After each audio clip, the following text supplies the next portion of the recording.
大家好，欢迎收看新一期的低论中年，我是在中年路上就等你的李伟龙。那今天呢，我们来聊聊我的这台小米预期。那不得不说啊，最近小米呢确实被黑得有点惨。但有一点你没法黑的是，在刚刚过去的这个9月，这台小米预期一共是卖了22369台，是这一级别车型里边卖的第2好的。卖的第1好的呢，是比它黑得更惨的特斯拉 Model Y。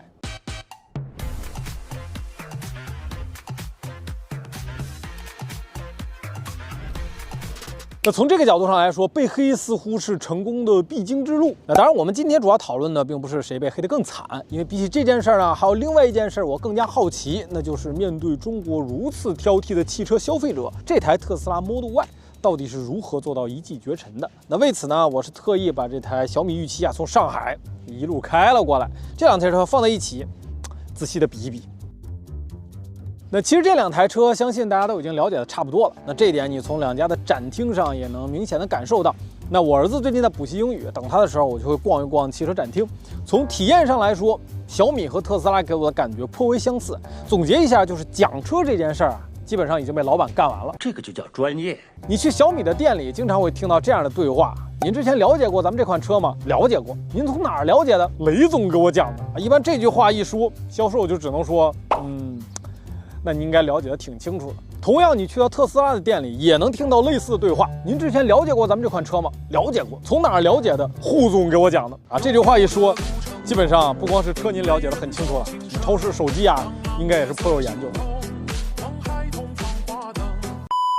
所以说，两家销售的主要工作基本上就是接待试驾，因为特斯拉知道这台 Model Y 它最大的优势就在于驾驶，而巧合的是这一点，恰恰也是小米预期的优势。所以说今天呢，我们就先把这两台车开起来聊一聊。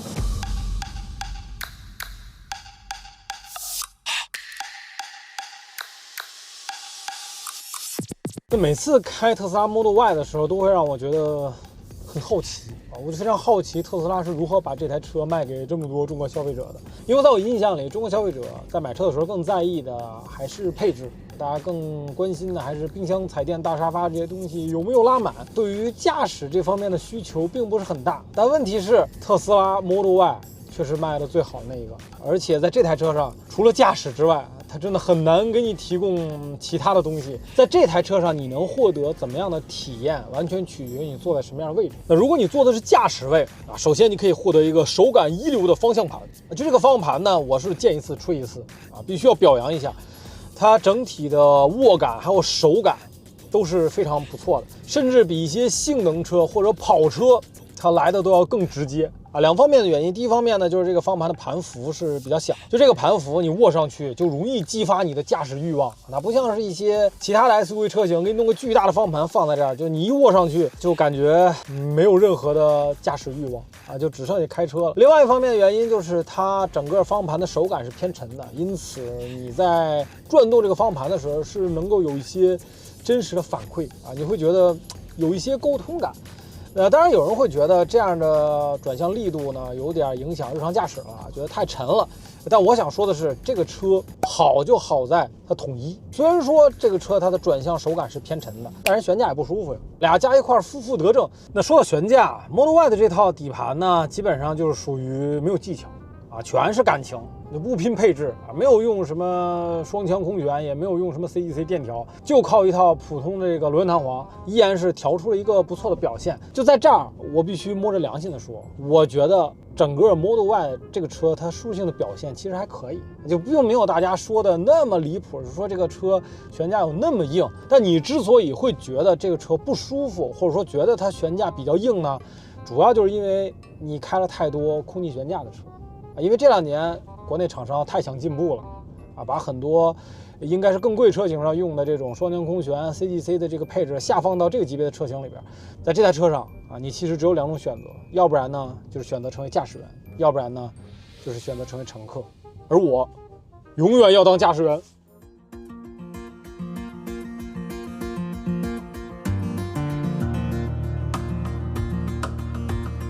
那从 Model Y 换到这台预期上，你能明显感觉到自己的选择变多了啊！当然，我说的不是外观、颜色、内饰、配置这种选择，尽管在这些选择上，这台预期确实也给你提供了丰富的方案，甚至是可以支持一些个性化的定制。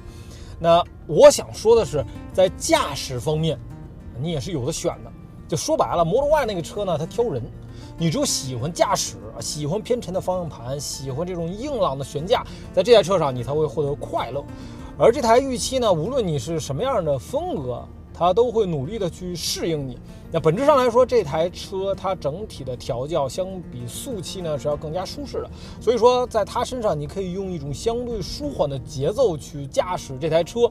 然后你会发现，这个双腔空悬配合上 CDC 电磁悬架呢，能够对路面上的这个震动啊起到一个很好的吸收。那更长的悬架行程也能更有效的化解来自地面的一些冲击力，而且在初段它甚至是保留了一些路感，为驾驶员增添了一些信心。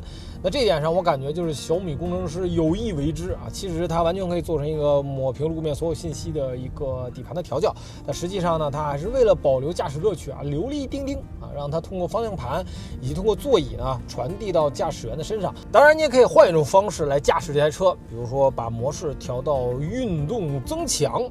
然后呢，你就会明显感觉到这个车它的马力变得更大了，悬架呢也变得更加紧实。那虽然说不及速七像轿车那样的敏捷，但是在一众的 SUV 车型里边，它也算得上是非常灵巧。而且运动模式之后呢，你能感觉到这台车它对于车身姿态的控制变得更好了一些，那不会有那种特别明显的侧倾点头。那这样对于驾驶员的信心也会进一步的增加。那如果非要挑一些美中不足的地方呢，就是这个方向盘的手感，它确实是不如 Model Y 那样的干净啊，不如 Model Y 那样的直接。而且这个方向盘的造型，为了配合天气屏呢，也变成了一个异形设计啊。作为一个传统的车评人啊，我还是更喜欢圆形的方向盘。看到这儿，可能有些朋友就会好奇，既然都是变得更加舒适了，那这两台车拉到赛道里，到底谁的圈速会更快呢？在这儿我们就不卖关子了，先把成绩放出来。特斯拉 Model Y 的锐思圈速是1分00.545，而小米预期 Max 的成绩则是59.639。从成绩上看，小米预期 Max 基本上是快了近1秒，这在锐思这种小赛道里差距还是很明显的。而预期之所以能快，主要赢在了马力更大，最大功率690马力确实让它有着更猛的加速和更高的尾速。而且更重要的是，预期上配备了大师模式，所以它的 ESP、TC 包括制动能回收、前后轴动力分配都是可以自由调节的。所以在出弯的时候，预期也能更早的开油。虽然车外看起来侧倾有些明显，但是对于操控和驾驶员的信心并没有什么影响。那至于刹车系统，在锐思这样的小赛道里，基本3圈过后，刹车就会提示过热。那这时候刹车系统的温度应该在450度左右。不过预期已经换了低金属刹车片，所以它的最高温度是可以达到600度的。只能说这个提示呢还是保守了一些。当然，保守一点还是好的。我在这方面还是很有发言权的。然后我们再来聊聊 Model Y， 其实整体的驾驶感受还是很不错的，有着电车里少有的轻盈感。但是 ESP 没有办法完全关闭，使它始终放不开手脚。如果能关的话，近1分钟还是轻轻松松的。可以说，相比 Model Y， 预期在有着更好的舒适性和便利性的同时，也能在赛道里取得不错的运动体验和圈速成绩，这是很多人都没有想到的。因为在此之前的试驾里，大家都觉得这台车明显偏向舒适调教。不过，作为同样出色一台电动车 ，Model Y 在能耗方面的表现也确实更加出色。我们实测下来，两台车在相同的路况下，预期的100公里能耗要在14千瓦时左右，而特斯拉 Model Y 只有11千瓦时。然而，特斯拉在能耗方面有个天然的优势，就是它确实也没啥耗电的功能。另外，如果纯论续航里程的话，预期凭借101.7千瓦时的大电池也是完全不虚的。在我看来，特斯拉 Model Y 是一个优秀的产品，或者说它最大的优势在于产品。你把它当做一台传统意义里的车，它的表现确实还不错，但问题是它不能给所有人都带来一个好的体验。如果你不喜欢驾驶，或者说你大部分时间里都是乘客的话，那它能够提供给你的东西就很有限了。至于小米预期，它给你带来的则是一份优秀的体验，或者说它最大的优势在于体验。不管你是喜欢传统的驾驶体验，还是新潮的用车生活，不管你是司机还是乘客，在这台车上你都能获得很好的体验。你甚至不用做出任何取舍，它都会主动去适应你。说到这儿，智能电动车也有了一个更加具象化的体现。那好了，以上就是我一位并不怎么资深的小米车主带来的一些体验和分享。那希望这次可以有更多的时间来慢慢感受这台小米预期。那咱们下期再见，拜拜。